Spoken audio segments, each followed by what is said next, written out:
Então, mais uma vez, boa tarde a todos, sejam bem-vindos. Aquela conversa que nós tivemos ontem sobre pressão de vapor foi ótima, eu acho que deu para vocês assimilarem bem. E aí eu já vou usar esse conhecimento para a gente poder concluir o que faltou, tá? Boa tarde. Olá, Salis, boa tarde. Hoje sim, né? Hoje o som tá excelente. Maravilha. Boa tarde. Boa tarde, Bia. Vocês combinaram de entrar juntos hoje, foi? Foi. Hoje deu certo. Hoje deu certo. I love you, ela. Sejam bem-vindos, viu? Boa aula para todo mundo. Então, gente, nós falávamos ontem o seguinte, para a gente ser bem objetivo hoje e ganhar tempo. Existe uma propriedade chamada pressão de vapor, e essa propriedade, ela sofre a alteração sempre que eu produzo uma solução. Então, uma coisa é a pressão de vapor da água pura. Outra coisa é a pressão de vapor da solução preparada com essa água. E, como nós também aprendemos ontem, essa alteração é sempre para menor. Ou seja, a pressão de vapor da solução é sempre menor do que a pressão de vapor do solvente puro. Porque o fato de eu misturar alguma coisa na água pura faz com que aumente a dificuldade da transformação dessa água em vapor. E tendo menos vapor d'água, será menor a pressão de vapor. Basicamente foi isso que nós aprendemos ontem. Basicamente foi isso. E aí nós vimos que existem esses nomes, vocês vão gravando à medida que vão usando, tá? São palavras novas para vocês. Essa redução da pressão de vapor tem um nome técnico, chama-se efeito tonoscópico. Efeito tonoscópico. Professor, que nome estranho, me mostra esse nome aí no texto. Pois não. Esse nome vai aparecer aqui na primeira parte do texto de vocês. Ó, tá aqui. É esse nome esquisito aqui. Efeito tonoscópico. Tá vendo aqui, ó? Pronto. O que é o efeito tonoscópico? É a redução na pressão de vapor provocada pelo acréscimo, pela dissolução de um soluto no solvente. Tá? Efeito tonoscópico. Efeito tonoscópico. E aí eu deixei até um gancho para a gente começar a falar hoje, perguntando o seguinte para vocês. Por que uma comida demora mais a cozinhar no alto de uma montanha do que na base da montanha? É uma pergunta bem interessante. Sempre vem essa pergunta. Por que uma comida demora mais a cozinhar no topo da montanha do que na base da montanha? Então, vamos tentar responder a essa pergunta usando o que nós aprendemos ontem, tá, gente? Que é assim que a gente vai aprendendo melhor. Funciona da seguinte maneira. A água, eu tenho que saber algumas informações antes, né? A água, ela entra em ebulição ao nível do mar, digamos que seja na base da montanha, a 100 graus. A água entra em ebulição a 100 graus porque é a temperatura em que a pressão de vapor da água se iguala com a pressão do ar atmosférico. Então, é como se houvesse um cabo de guerra entre a pressão de vapor da água e a pressão atmosférica. Enquanto a pressão de vapor da água for menor do que a pressão atmosférica, a água não entra em ebulição. Para isso, a temperatura precisa ir aumentando e, à medida que a temperatura vai aumentando, a pressão de vapor vai subindo. E aí, quando finalmente a pressão de vapor e a pressão atmosférica se igualam, a água começa a entrar em ebulição. Na base da montanha, isso acontece a 100 graus. Só que lá em cima da montanha, a pressão atmosférica é menor do que na base da montanha. Então, fica mais fácil da pressão de vapor da água acompanhar a pressão atmosférica. Entenderam? Na base da montanha, a pressão atmosférica é alta.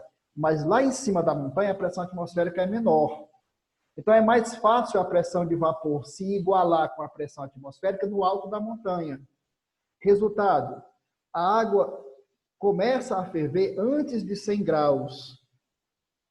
E aí, como ela está fervendo, mas a temperatura não é suficientemente alta, a comida vai demorar a cozinhar.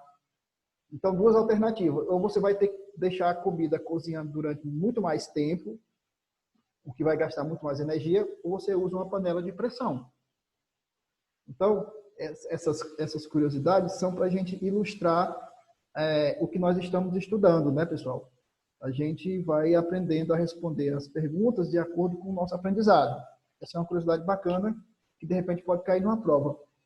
Onde que a comida demora mais a cozinhar? Nas mesmas condições? Na base da montanha ou no alto da montanha? No alto da montanha demora mais, porque no alto da montanha a pressão atmosférica é menor e a água ferve, consequentemente, antes que a temperatura atinja 100 graus. Então, pessoal, aquela resposta que a gente tinha na ponta da língua, qual a temperatura de ebulição da água? Aí todo mundo respondia 100 graus. 100 graus, desde que seja ao nível do mar. Se for em cima de uma montanha, 300, 400, 2.000 metros acima do nível do mar, a água vai ferver numa temperatura menor do que 100 graus. Então, imagine uma cidade como La Paz, na Bolívia, que tem 3.000 metros de altitude. Então, a água ferve a 60 graus. Entendem? Então, você vai ter a panela de água fervendo, mas a temperatura 60 graus. Não é suficiente para cozinhar os alimentos. Maravilha? Entendido isso? Respondida a pergunta de ontem? Sim. Maravilha. Maravilha. Então, se vocês forem morar na Bolívia, forem morar no Peru, tá? Forem morar no Equador, em algumas regiões do Equador, leve uma panela de pressão, tá? Então, leve muito dinheiro para comprar gás de cozinha, porque lá a comida demora muito a cozinhar numa panela aberta, tá certo? Muito bem. Curiosidades da vida, né? Bom, pessoal, já vimos o efeito tonoscópico, que é a redução da pressão de vapor. Entendemos por que ela acontece. Vamos agora para a segunda propriedade, para o segundo efeito. Qual é o segundo efeito? É a elevação da temperatura de ebulição. Agora vai ficar bem fácil de vocês entenderem. Querem ver?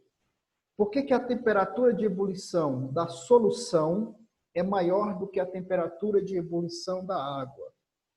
Presta bem atenção. Quando eu tenho água líquida, para ela se transformar em vapor, ela precisa absorver calor. Por isso que eu tenho que acender uma chama, fornecer calor para a água líquida, para a água líquida virar vapor. Beleza, eu já sei disso aqui. Acontece que quando eu misturo um soluto a essa água líquida, parte desse calor que eu vou fornecer para a água acaba sendo absorvida pelo próprio soluto. Moral da história, pessoal. Com o abaixamento da pressão de vapor, né, eu vou ter que fornecer muito mais energia à solução para que ela possa entrar em ebulição. Qual é a consequência disso? É que quando finalmente a solução entrar em ebulição, a temperatura vai estar muito mais alta do que estaria se fosse o solvente puro, né? Então, veja, é como se as partículas do soluto que eu misturei no solvente estivessem atrapalhando a ebulição. E, de fato, é isso que acontece. Então, para que eu possa fazer a ebulição acontecer, eu vou ter que fornecer muito mais energia do que eu precisaria se fosse o solvente puro. E ontem eu coloquei o exemplo para vocês, que até aqui no livro de vocês, ó. Eu tenho água pura fervendo. Aí adiciono uma colher de sal. De imediato, a água para de ferver, né? Por quê? Porque aquele sal que foi adicionado na água, ele atrapalha a ebulição, né? Ele atrapalha a ebulição. Você lembra que aquele sal, ele faz a pressão de vapor baixar. E quanto menor for a pressão de vapor, mais energia eu vou precisar fornecer ao solvente para ele voltar a entrar em ebulição. Então, na hora que a água está fervendo, que eu coloco lá sal de cozinha e misturo, a água para de ferver. E aí o que acontece? Eu preciso fornecer mais energia para ela voltar a ferver, né? Outra consequência disso, uma dica para vocês também de economia de energia, economia de gás. Você vai preparar uma comida, né? Voltamos à aula de culinária. Voltamos à aula de culinária. Né? Então, você vai preparar uma comida. Primeira coisa que você faz, tem gente que faz o seguinte, coloca lá todos os ingredientes, coloca água, coloca sal, coloca não sei o quê, aí acende o fogo. Não faça isso. Sabe por quê? Porque se você colocar tudo misturado na panela para depois acender o fogo, vai demorar muito a ferver a água. E você vai gastar gás. Então, põe só a água para ferver, porque você vai gastar menos gás. A água vai estar fervendo, aí você coloca os outros ingredientes. E outra dica, quando finalmente a água começar a ferver, diminui a chama do fogão. Porque na hora que a água começa a ferver, você não precisa mais ter uma chama alta. Você vai estar desperdiçando gás. Quando a água começa, Fica só controlando? Fica só controlando, perfeito. Quando a água atinge o ponto de ebulição, que é 100 graus, não adianta mais você ficar com a chama alta, porque não vai passar de 100 graus. A panela é aberta, né? Então, por mais que você tenha uma chama alta, a temperatura vai continuar sendo 100 graus. Então, mesmo que você baixe a chama, a temperatura continua sendo 100 graus. O tempo de cozimento vai ser o mesmo. Não precisa manter o fogo alto. O fogo só precisa estar alto até o momento que a água começar a ferver. Então, com essa dica aí, você vai economizar 20% do seu gás de cozinha. Beleza? Que bom, tá caro mesmo, viu? Pois é, tá muito caro. Ainda mais com dólar alto. Então, e a tendência parece que vai ser subir mais, né? O preço do petróleo vai subir, aí já vai, né? Então, pessoal, resumindo aqui, o que é o efeito ebulioscópico que nós acabamos de observar? O efeito ebulioscópico representa o aumento da temperatura de ebulição da solução em relação à temperatura de ebulição do solvente. Professor, o senhor está me dizendo, então, que toda vida que eu tiver uma solução, ela vai entrar em ebulição a uma temperatura maior do que a água. Exatamente. Exatamente. Então, se a água está fervendo a 100 graus, a solução preparada com essa mesma quantidade de água vai ferver a 100 e alguma coisa, sempre mais alto. O efeito ebulioscópico, ele leva a temperatura de ebulição para cima. Tá bom, gente? Então, gravem isso. Ó. Então, aqui, esses gráficos ajudam vocês a entenderem. Essa linha preta representa a temperatura de ebulição do solvente puro, T1. A linha azul representa a temperatura de ebulição da solução preparada com esse solvente. Então, essa diferença, a minha internet ela está oscilando hoje. Então, se falhar, me avisem aqui, tá? De vez em quando ela está me avisando que está instável. Então, eu vou repetir isso aqui, ó. Essa linha preta aqui representa a temperatura... Foi só eu te falar. Pois é. Ela avisou aqui que deu uma picotada no som. Vou repetir aqui, então, pessoal. Essa linha escura representa a temperatura de ebulição do solvente puro. Essa linha azul representa a temperatura de ebulição da solução preparada com esse solvente. Observe que vai haver uma diferença entre as duas temperaturas a favor da temperatura de ebulição da solução, porque ela é sempre mais alta que a temperatura de ebulição do solvente puro. Essa variação de temperatura, que está em vermelho aqui, é o tal do efeito ebulioscópico. Efeito ebulioscópico. Tranquilo aí? Deu para... Tio, Pois não, Ana Beatriz? repete aí só o efeito ebulioscópico. Ebulioscópico. Vamos lá. Porque eu estava anotando aqui. Aí O que é o tal do efeito ebulioscópico, Bia? Sempre que eu tenho um solvente puro e aí preparo uma solução com esse solvente, eu percebo que a temperatura de ebulição da solução é mais alta. Certo? Então, é assim, ó. Se aqui no gráfico escuro tenho a temperatura de ebulição do solvente puro, essa linha escura, a linha azul me dá a temperatura de ebulição da solução. Você percebe que a temperatura de ebulição da solução, T2, é bem maior do que T1? Ok, Bia? Sim. Então, essa diferença aqui que está apontada com a seta vermelha é o quanto a temperatura de ebulição da solução é maior do que a temperatura de ebulição do solvente puro. Essa diferença, Bia, é o que nós chamamos de efeito ebulioscópico. É o aumento da temperatura de ebulição da solução quando comparada com a temperatura de ebulição do solvente puro. Beleza? Beleza. Ótimo. Então, já vimos que ocorre com a temperatura de ebulição. E aí você pensa, ora, se ocorre com a temperatura de ebulição, também deve ocorrer com a temperatura de congelamento. Por que não? E é exatamente isso que acontece. Uma coisa é a temperatura de congelamento da água pura. Normalmente é 0 graus. A temperatura a pressão ao nível do mar. A água congela a 0 grau. Outra coisa é o ponto de congelamento, por exemplo, da água salgada. O que vocês acham que congela a temperatura mais baixa? É a água pura ou é a água salgada? O que vocês acham? Quem congela? Salgada. A água salgada congela a temperatura mais baixa. Muito bom, Beatriz. A água salgada congela a uma temperatura menor do que a água pura. Aí você vai... Falando nisso, Pois não, Natan? Saul, Fala, Natan. se tu botar sal em água fervendo, isso vai afetar o gosto da água ou simplesmente dissolveria o sal? Não, certamente vai afetar, mas lembre-se que esse sal ele vai ficar na... Tá travando muito. Tá travando muito, tá, o som? Ah, voltou agora. Bom, a pergunta do Natan é interessante. O Natan perguntou o seguinte: a água está fervendo, eu ponho sal. Além de alterar o sabor, naturalmente, vai acontecer o seguinte: esse sal ele vai fazer com que a temperatura da água, a temperatura de ebulição, aumente. Então, vou precisar fornecer mais energia para a água continuar fervendo, tá certo, Natan?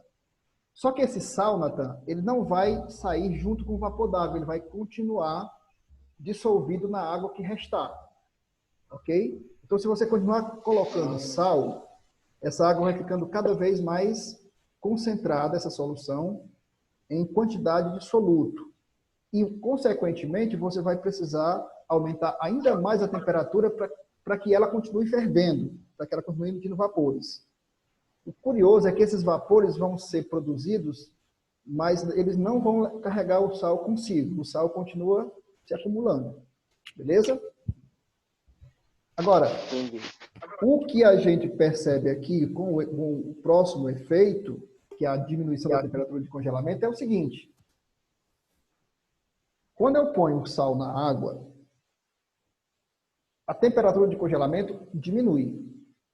Então, se antes a água fervia a 0 grau, ela vai ferver a menos 2, a menos 3, a menos 5 graus, dependendo da quantidade de sal que eu pus na água. Né, pessoal? É só você raciocinar do jeito que você fez com o efeito ebuliométrico ou ebulioscópico, só que é o contrário. A água líquida, para formar gelo, precisa liberar calor. Precisa liberar calor. É um processo exotérmico. A água líquida libera calor e forma gelo. Só que se eu tiver sal dissolvido nessa água, é preciso liberar ainda mais calor para formar gelo. Porque as partículas do sal e as partículas da água vão formar como que uma associação, e essa associação precisa perder mais calor do que seria necessário perder se a água fosse pura. Ou seja, mais uma vez, a gente interpreta da seguinte maneira, para vocês entenderem melhor. A presença do sal na água atrapalha o congelamento, dificulta o congelamento. E o congelamento só acontece quando eu libero mais calor. Resultado, pessoal, tendo que liberar mais calor, evidentemente que esse gelo vai se formar numa temperatura mais baixa. Ok? Continua me sabotando aqui a internet. Hoje está difícil. Show! Mas aí, pessoal, aí vocês entendem por que é que se eu quiser congelar uma bebida mais rapidamente, é melhor eu colocar essa bebida em contato com água salgada tá certo? Misturada com o gelo, do que se eu colocar só em contato com o gelo. Porque se eu tiver uma vasilha com água salgada e gelo, com certeza ela vai retirar muito mais calor da bebida do que se fosse só o gelo. Tá entendendo? Sim. E aí, pessoal, para vocês irem se acostumando com esses nomes esquisitos, esse efeito também tem um nome. Não esqueçam de olhar isso no texto de vocês. Chama-se efeito crioscópico. Nossa, professor, mas quanto nome esquisito. Pois é, vai tomando nota. O que é efeito crioscópico, professor? É o abaixamento da temperatura de congelamento, é a redução da temperatura de congelamento provocada pela adição do soluto. Tá? Isso tem várias consequências práticas, não vai dar tempo de eu trabalhar com todas elas aqui, mas vou dar só um exemplo para vocês que apareceu lá aqui, ó, no livro de vocês. Vocês têm ideia do que esse caminhão está fazendo aqui? Aqui, ó. Isso aqui, pessoal, nós não costumamos fazer porque aqui não neva, né? Não sei se em Maranguape neva, né? Aqui no Eusébio não neva. Mas vamos supor que em Maranguape nevasse muito. A neve acumulando causa uma série de problemas. Aumenta a quantidade de acidentes, né? Dificulta o trânsito de veículos. Então, o que se faz, por exemplo, no hemisfério norte, no Canadá, no norte dos Estados Unidos? O pessoal espalha uma solução salina antes da neve começar a cair, tá? Por quê? Qual o segredo disso aqui? Com a solução salina, à medida que a neve começa a cair, ela derrete, né? Ela derrete porque com a solução salina é preciso que a temperatura esteja mais baixa ainda para poder formar gelo. Sem a solução salina, a neve começaria a cair... Precisa do quê, Ti? De uma temperatura mais baixa. Então, vamos pensar no seguinte, sem a solução salina, à medida que a neve fosse caindo, ela iria se acumulando, tá certo? Sem a solução salina. Com a solução salina, que dificulta o congelamento da água, lembra disso, ó, a solução salina dificulta o congelamento da água. Com a solução salina, a neve vai cair, mas não vai se acumular. Entenderam? Então não fecha as estradas, não causa todos os problemas que costuma causar. Então, é um efeito prático dessa propriedade crioscópica, né? Ó, caminhão espalhando solução salina em Dolphin Avenue, em Norfolk, em Jersey, Nova Jersey. Então, Vixe. pois é. Vocês veem aqui que é uma prática necessária. É uma prática necessária. Porque lá... Em Nova Jersey fica já muito próximo do Canadá, muito próximo do norte do planeta. Se você não fizer esse tipo de intervenção nas ruas, simplesmente não vai dar para transitar, porque quando o inverno começa para valer, você vai ter 1 metro de neve acumulada nas ruas. Ei, Ti, Pois não. mas lá no sul não tem algum canto não que neva? Aqui no Brasil tem, mas sabe que aqui no Brasil as nevascas elas são passageiras, então não chega a acumular. O problema do inverno no hemisfério norte, especialmente próximo do Polo Norte, é que são vários meses, né? Você tem pelo menos 3 meses de nevascas constantes. E aí não tem jeito, acumula mesmo. Acumula mesmo. Aqui a neve vem, passa um dia, né, nevando, para sul de Santa Catarina, Rio Grande do Sul, né, algumas regiões do Paraná, mas lá não, lá são 3 meses de inverno rigoroso. Então, essa intervenção aqui é necessária. Não é uma questão só de perfumaria, não, é necessário mesmo, certo? Porque senão você tem muita neve acumulada e não vai dar para transitar nessas ruas. Beleza, pessoal? Então, falamos, ó, chegamos aqui, ó, efeito tonoscópico, efeito ebulioscópico, efeito crioscópico. Todos eles relacionados com a alteração de uma dessas propriedades. Finalmente, a última propriedade para a gente fechar a nossa revisão aqui. Essa aqui vocês já conhecem, essa aqui é fácil. É a chamada osmose. O que é osmose, professor? Me dá uma luz aí. Não sei o que eu li, mas não sei o que é osmose. É bem simples. Imaginem aqui uma mangueira em forma de U, certo? uma guia em forma de U. E aqui, nessa região, eu tenho uma membrana semipermeável, que permite a passagem de líquido. Do lado esquerdo eu tenho uma solução concentrada de determinado soluto, que a cor mais escura é porque a solução é mais concentrada. Do lado direito eu tenho uma solução diluída. Então veja, ambas as soluções são do mesmo soluto, só que do lado esquerdo tem mais soluto do que do lado direito, é mais concentrada do que do lado direito. Pessoal, com o passar do tempo, o que vai acontecer aqui? Como essa membrana que separa as duas soluções é semipermeável, permite a passagem de líquido, vai acabar passando o líquido da solução diluída para a solução concentrada. Se vocês tiverem alguma dúvida sobre isso, não precisam ir muito longe. Por que a gente salga uma carne, um peixe, né, para evitar que eles estraguem? Como é que isso funciona? Então, vocês entendem bem isso. Na hora que eu ponho o sal sobre a carne, como o sal é concentrado, é um concentrado, ele vai drenar, ele vai sugar o excesso de líquido da carne. Porque o líquido, naturalmente, ele se dirige para a parte mais concentrada do sistema. Então, isso faz com que o líquido seja drenado da carne. Tendo menos líquido, vai ter menos micro-organismos. Os micro-organismos não vão conseguir se reproduzir. Essa carne vai durar por mais tempo. Então, a ideia de salgar carne, salgar peixe, vem daí, vem dessa percepção de que o sal, ele drena, ele retira o excesso de líquido do sistema. Então, como do lado esquerdo tem mais sal, está mais concentrado, esse sal vai acabar drenando o líquido da solução diluída.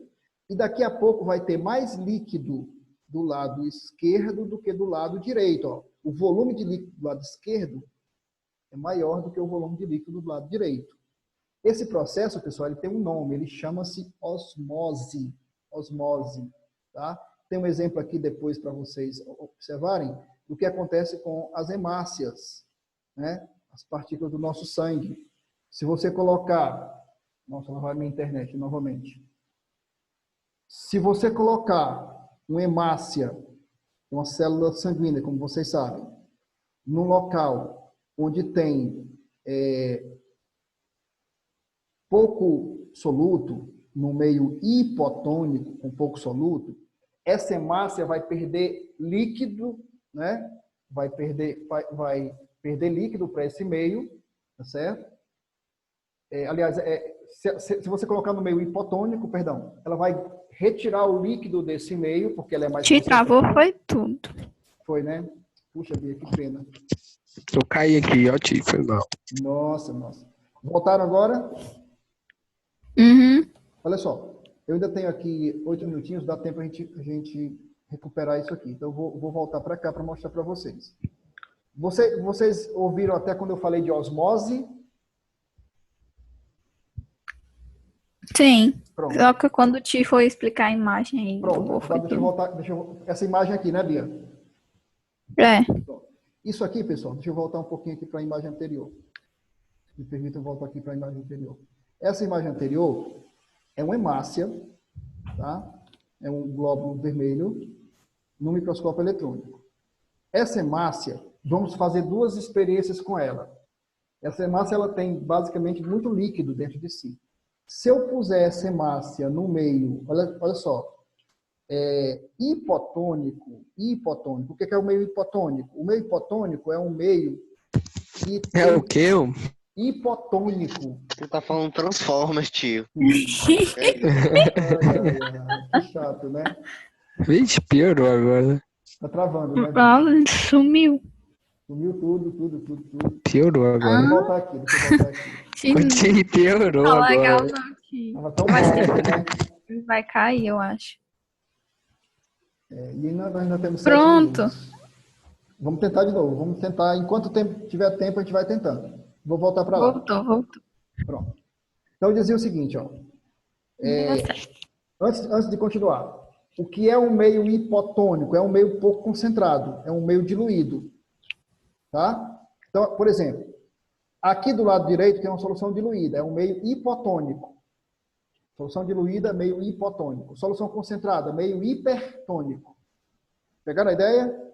Solução diluída, meio hipotônico. Solução concentrada, meio hipertônico. Então, vamos imaginar o seguinte. Eu coloco a hemácia no meio hipotônico. Eu coloco a hemácia no meio hipotônico, no meio pouco concentrado, no meio diluído. Essa hemácia vai tirar a água desse meio, vai ficar inchada. Nós dizemos aqui, tem uma expressão na biologia, que nós temos que ela sofre lise celular. Ela sofre o rompimento das suas paredes. Certo, gente? Então, isso acontece por um processo chamado de osmose. Osmose. O que é osmose? É o movimento espontâneo da água do meio hipotônico para o meio hipertônico. Ok, pessoal? Consegue me ouvir, Bia? Sim. Pronto. Então, mais uma vez. O que é osmose? Osmose é a passagem da água do meio hipotônico para o meio hipertônico, do meio diluído para o meio concentrado. Beleza? Quer dizer, vou fazer uma comparação aqui para vocês. Se eu pegar um peixe de um aquário, um peixe de água doce, e colocar esse peixe na água salgada, então um peixe do rio, acostumado com água doce, se eu colocar esse peixe na água salgada, vocês acham que esse peixe sobrevive? Não, né? Não. Por que esse peixe morreria, pessoal?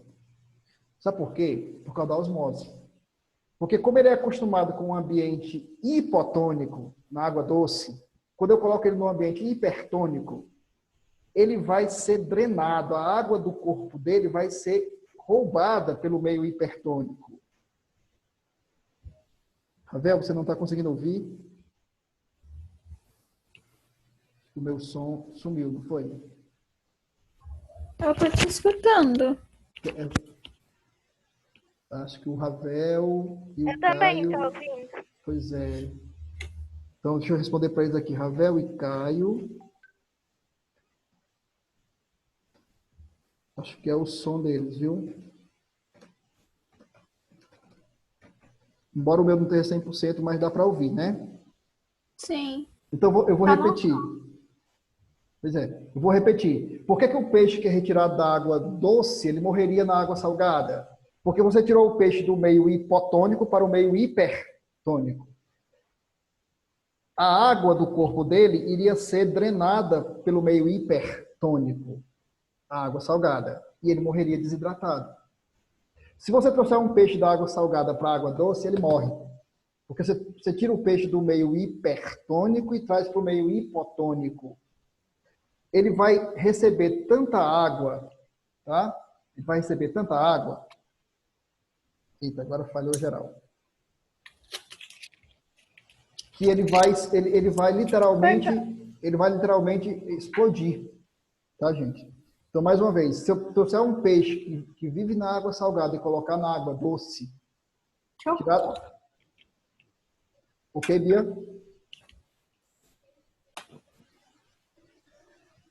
Bia, tá me escutando? Oi, agora eu tô. Pronto. Então, se eu tirar o peixe da água salgada e trouxer para a água doce, tirar do meio hipertônico e trouxer para o meio hipotônico, esse peixe vai sofrer uma morte porque ele vai absorver tanta água quando ele chegar na água doce, né, que ele vai literalmente explodir, vai rachar, vai morrer. Então, gente, ó, só para concluir, então, esse efeito osmótico também sofre a influência da mudança. Pois não? Pois não. Pode falar. É que travou de novo. Tá certo, Bia. Ô, gente, desculpa. Tava tão bom ontem. Não sei o que foi que houve. Acho que é problema da internet mesmo. Né? Vou fazer o seguinte. É? Mas é logo na nossa aula, cara. Tava tão boa a aula. Então, gente, ó, concluindo aqui, para a gente poder fazer um fechamento, esse efeito osmótico é o último efeito que nós queríamos mostrar para vocês.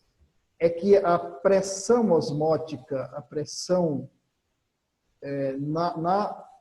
no solvente puro é menor do que na solução. Então, há uma alteração na pressão osmótica, há uma alteração na osmose, quando a gente tem um solvente puro e depois prepara uma solução. E esse efeito tem um nome também, efeito osmótico, tá? Efeito osmótico. Mas eu vou fazer o seguinte com vocês. Esse último tópico eu vou cobrar só a teoria. Tá certo? Estão me escutando bem? Sim. Esse último tópico, com os 4 efeitos, eu vou cobrar só a teoria. Façam uma revisão desse último tópico, tá legal? E aí, como eu disse para vocês, são 5 questões.